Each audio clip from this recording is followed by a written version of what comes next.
2 দিন কর্মবিরতির পর 8 ফেব্রুয়ারি সকাল 8টা থেকে আবারও শুরু হয় চট্টগ্রাম বন্দরের অনির্দিষ্টকালে ধর্মঘট। শ্রমিকরা কাজে যোগ না দেওয়ায় বন্ধ হয়ে যায় 3টি টার্মিনাল ও বহির্নোঙরে সব ধরনের কার্যক্রম। বন্দর এলাকায় বিভিন্ন স্থানে অবস্থান নেন শ্রমিকরা। নিরাপত্তায় নিয়োজিত করা হয় বিপুল সংখ্যক আইনশৃঙ্খলা বাহিনীর সদস্য। পাশাপাশি প্রস্তুত রাখা হয় পুলিশের সাজোয়া যান ও জলকামান। ফলে বন্দর এলাকায় দিনভর বিরাজ করছে চরম উত্তেজনা। বন্দর রক্ষা পরিষদের সমন্বয়ক হুমায়ুন কবির অভিযোগ করেন, বন্দর অডিটোরিয়ামে চেয়ারম্যানের সঙ্গে বৈঠক বর্জন করায় শ্রমিকদের জোর করে বৈঠকে নেওয়া হচ্ছে। এছাড়া 2 শ্রমিককে গ্রেফতার করা হয়েছে বলেও অভিযোগ করেন তিনি। এই চেয়ারম্যান ফ্যাসিস্টের কায়দায় আমাদের কর্মচারীকে বিভিন্ন ডিপার্টমেন্ট থেকে ধরে এনে বন্দর ফজলুর রহমান অডিটোরিয়ামে ঢুকাচ্ছে এবং সেখানে তাদেরকে বসিয়ে রেখে সে জোর করে একটি বক্তব্য উপস্থাপনের চেষ্টা করছে।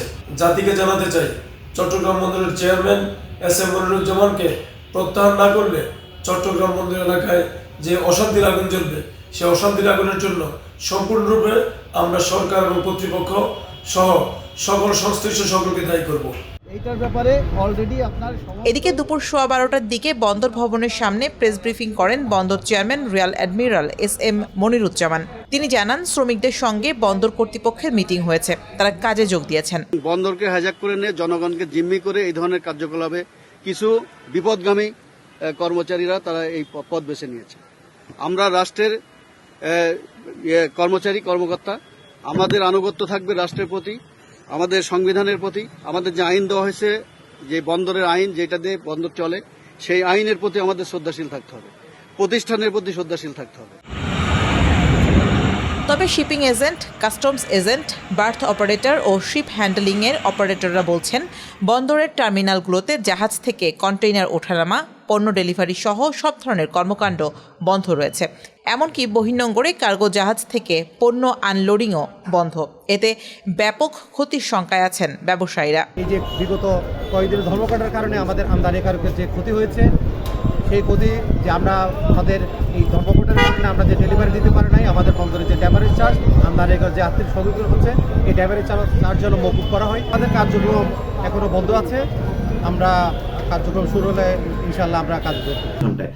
এখনও কিন্তু রপ্তানি পণ্যবাহী কন্টেনারের সংখ্যা বিভিন্ন ডিপোগুলোতে প্রায় 12,000 ইউনিটের বেশি, যেটা স্বাভাবিকের তুলনায় 50 ভাগ বেশি।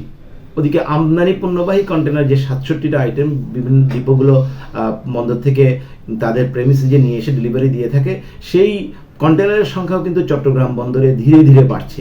এই পাইলিং আপটা কিন্তু হচ্ছে চট্টগ্রাম বন্দরে। সুতরাং চট্টগ্রাম বন্দর একদিকে যেমন তাদের নিজস্ব ইম্পোর্ট আইটেমগুলো খালাস করতে পারছে না, পাশাপাশি ডিপোতে যেসব আমদানি পণ্যবাহী কন্টেনারগুলো আসার কথা, সেগুলোও কিন্তু আসতে পারছে না। সুতরাং অবধারিতভাবে চট্টগ্রাম বন্দরের মধ্যেও কিন্তু কন্টেনারের একটা বড় স্তূপ তৈরি হচ্ছে। বন্দরের দেয়া তথ্য মতে 8 ফেব্রুয়ারি পর্যন্ত 41,000-এর বেশি কন্টেইনার আটকে আছে টার্মিনাল ইয়ার্ডগুলোতে।